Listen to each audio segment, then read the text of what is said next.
ironic this is. I had a conversation, brothers and sisters. I had a conversation with some East Indians yesterday, right? Outside of an establishment. And they wouldn't allow me to tape the conversation. I was like, can I put this on video? They said, nah, we don't want to be on YouTube or nothing like that. It was outside of 7-Eleven, folks. So the conversation struck up about the election. So I was interested in who are they supporting politically, with Kamala being from India. First of all, they said that, yes, she is Indian. We all know she's Indian. Okay. So I thought, well, okay, that's your sister. Aren't you going to support your sister? Guess what? All of them said, we would never vote for Kamala. Here it is. Our people are getting shamed by our own people for not supporting her. And I was like, she's your people. Why aren't you going to vote for Kamala? He says, look at my business. I don't want my taxes to go up. He says, all of us vote for Trump. We all vote for Trump. We all Republicans. I'm like, that's weird. Here it is. They come to the United States through liberal Democrat policies, using money that comes from our community through Democrats to get citizenship, business loans. Everything they got was through Democrat policies to undermine us. And folks, they don't even vote Democrat.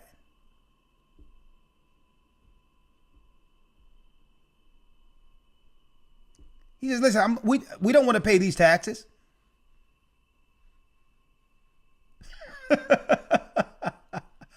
But yet you'll get Ricky Smiley and all these people talking about a black woman and shame us and try to curse us out about voting for an East Indian her own people don't support.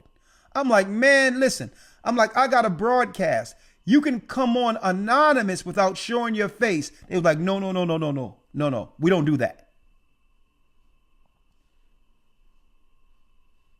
Crazy. They don't even vote Democrat.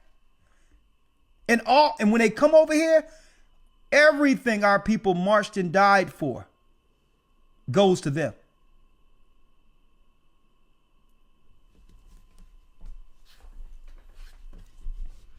I need y'all to listen to this real quick because this is ironic that someone sent me this and someone called in a couple of days ago to Tariq Nasheed's broadcast, who was East Indian. And I need y'all to hear this real quick, brothers and sisters. I hope you all can hear this. But you're going to have to listen to what we're talking about and take heed to it because you got no other. And she's just trying to go around and get votes. For example, like when she needs to appease to the black people, she'll like play on the fact that, brother. How you doing, brother? Where you from? Now he's talking about Kamala. It's deep that someone sent me. I was tripping out when I heard this, folks. After having a conversation with East Indians at a 7-Eleven. Listen to this. No, I'm Indian, actually. There you go. Okay. What's on your mind, brother? Yeah, so one thing that I had on my mind, like especially like in regards to Kamala, like the way that they try to divide us and everything like that, like, for example, like when she needs to appease to the black people, she'll like play on the fact that she's black, right? Yeah. When she needs to appease to the Indian community, she's going to play on the fact that she's Indian. And she's just trying to go around and get votes from both ends. But I think there should be promises that should be made. especially with the African American community, just because I feel like you guys have always got the short end of the stick, right? Yeah. In regards to the fact that you guys have been there from the starting of the United States, but some for whatever reason, like I feel like if you look at the status difference between the black and the white community, for example, is night and day, right? And they don't Yeah. do anything to address it, to fix that situation. As a matter of fact, they want to keep people divided, right? Because it Yeah. benefits to them, and they can try and get your votes.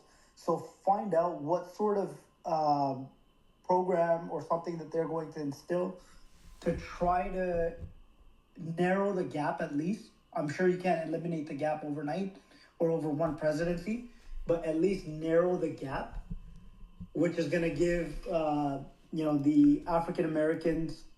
She's absolutely